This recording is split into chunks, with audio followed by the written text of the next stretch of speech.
हमार बर्थडे।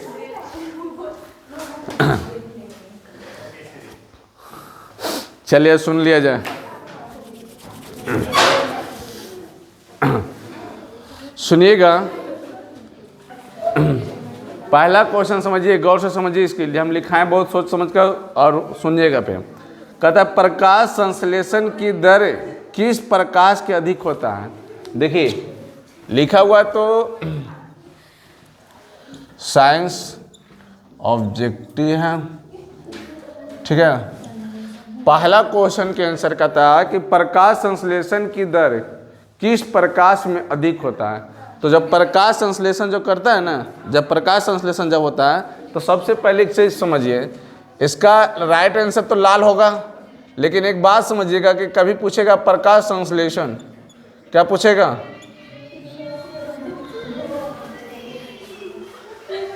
लगाओ गेट उठ, प्रकाश संश्लेषण किसे कहते हैं। देखिए सुनिए कि प्रकाश संश्लेषण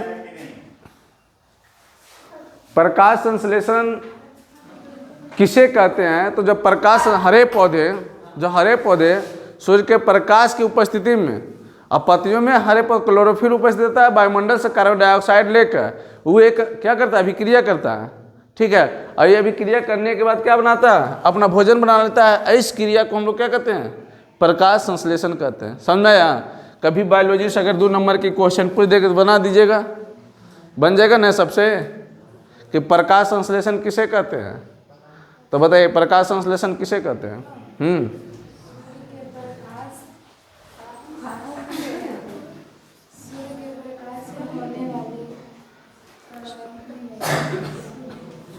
हाँ लगन करे तो नहीं पढ़े रे, ये इतना बार चिल्ला भी बताया कि हरे पौधे सूर्य की लाइट में उपस्थित में, पत्तियों में उपस्थित क्लोरोफिल तथा वायुमंडल से कार्बन डाइऑक्साइड और जल एवं खनिज लवण को लेकर, ठीक है, अभिक्रिया करने के बाद अपना भोजन ग्लूकोज का निर्माण करता है, उसे हम प्रकाश संश्लेषण कहते हैं। अब कभी कहेगा प्रकाश संश्लेषण का समीकरण है ना, तो देखिए प्रकाश संश्लेषण का समीकरण 6CO2 प्लस 12H2O, तीर के निशान, यहाँ सूर्य का प्रकाश सनलाइट, और यहाँ क्या हो क्लोरोफिल, ठीक है। और फिर होगा कितना C6H12O6, ये है क्या ग्लूकोज, क्या है, अब प्लस 6O2 हो गया जी, 6H2O। ये गैस क्या करता है, O2 क्या करता है, O2 छोड़ देता है, या प्रकाश संश्लेषण के अभिक्रिया के दौरान ऑक्सीजन गैस क्या करता है, निकलता है, निकलता ही ऑक्सीजन गैस मानो क्या करेगा, इसको ग्रहण करेगा, ठीक है। यही ऑक्सीजन गैस कभी डायरेक्ट कैसे पूछेगा, अगर 2 नंबर के पूछे प्रकाश संश्लेषण क्या है, इसका समीकरण लिखे तो लिखा जाना चाहिए। दूसरा बात अगर बात कर लिया जाए, समझिए एक बात ध्यान में रखें, यही क्रिया के दौरान जो पत्ते होते हैं, पत्ते में जो क्लोरोफिल होता है वो सनलाइट से सबसे अधिक मात्रा में कौन से रंग को अवशोषण करता है, लाल रंग का। क्वेश्चन ही था, समझे। अब यहाँ से बात कर लिया जाए, अगर बताइए क्लोरोफिल या क्लोरोफॉर्म का अनुसूत्र क्या होता है, क्लोरोफॉर्म का अनुसूत्र होता है CHCl3, ठीक है। अगर बताइए कि अगर देखिए ग्लूकोज है, एक ग्लूकोज अगर प्रकाश संश्लेषण, पौधे जो है प्रकाश संश्लेषण की क्रिया के दौरान में अपना भोजन क्या बनाता है, ग्लूकोज। पौधे जो अगर क्वेश्चन ऐसा सब्जेक्ट पूछा है कि पौधों प्रकाश संश्लेषण के दौरान,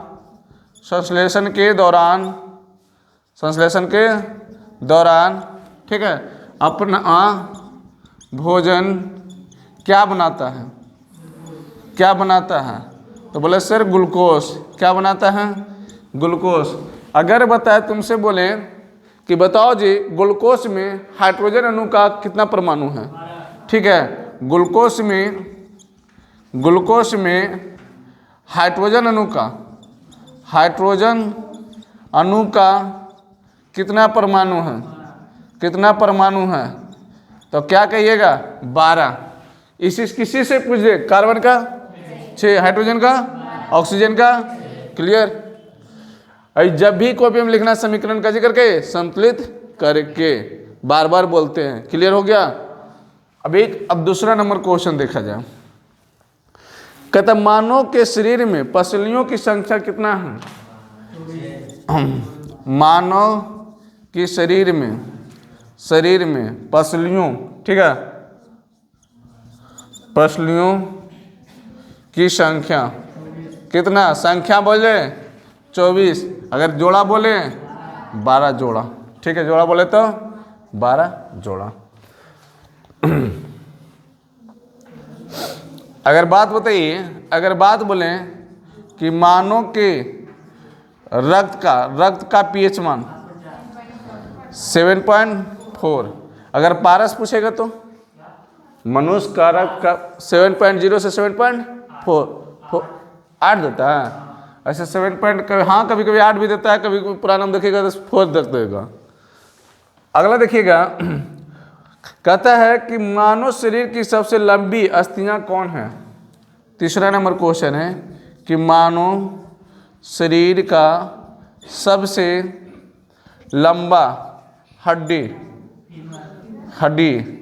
कौन है? फीमर। लंबा पूछे तो फीमर, लंबा पूछे तो सबसे कौन है? फीमर है। और एक बात बताना, फीमर जो है, फीमर हड्डी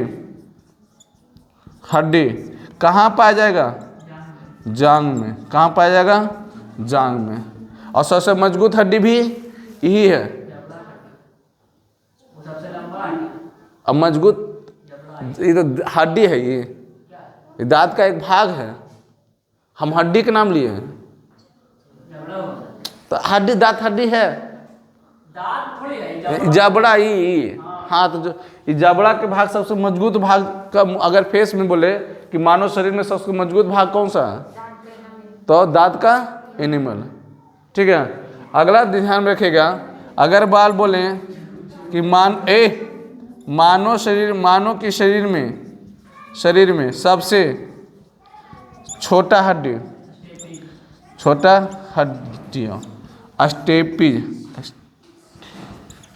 स्टेपीज कहाँ पाया जाता है जी?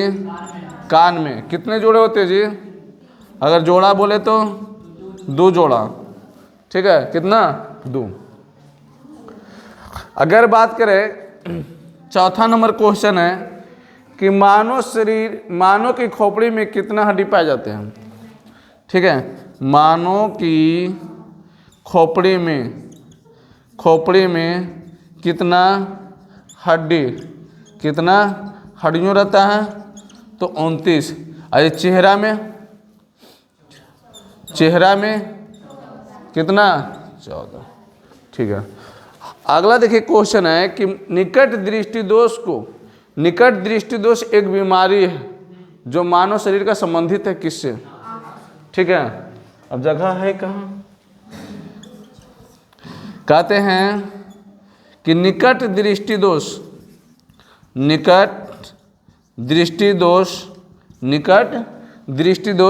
एक बीमारी है। क्या है? एक बीमारी है जो संबंधित है। ऐसे करेगा निकट दृष्टि दोष, तो आप पढ़े होंगे फिजिक्स की दृष्टि दोष जो है किससे संबंधित होगा? आँख से बीमारी है, तो किससे है? आँख से। अच्छा, एक बात बताना, जब निकट दृष्टि दोष क्या आता है तो हम बार बार इसको पूछते हैं कि इससे रिलेटेड क्वेश्चन आपको दिमाग में रखना होगा।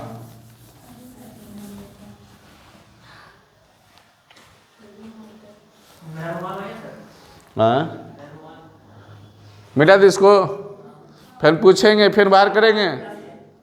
जो नहीं जानते उसको कम से कम बोले कॉपी में नोट कर लिया जाए, नहीं तो कागज में ऐसा सब क्वेश्चन लिखल है, और जो ऐसे बताते हैं उसको कम से कम दिमाग में रखिएगा।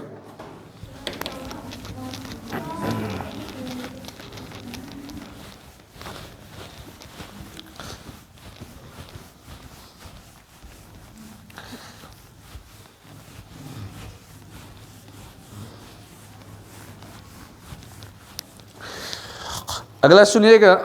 हाँ, बोले थे अभी निकट दृष्टि दोष के बाद चर्चा कर रहे थे। अगर क्वेश्चन बोले पहले देखिए कि मानव में दृष्टि दोष, मानव में दृष्टि दोष क्या है? मानव में दृष्टि दोष क्या है? या पूछेगा दृष्टि दोष किसे कहते हैं? बोलिए कोई।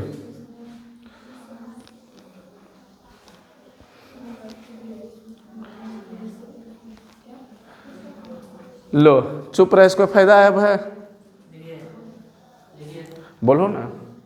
सामान्य लेंस अपनी फोकल दूरी को इस प्रकार समायोजित करती है कि वह निकट तथा दूर पर स्थित वस्तुओं को स्पष्ट रूप से रेटिना पर प्रतिबिंबित करा सकती है। देखिए इसमें हो गया। हाँ ठीक है। जब आप इस हाँ। तरह के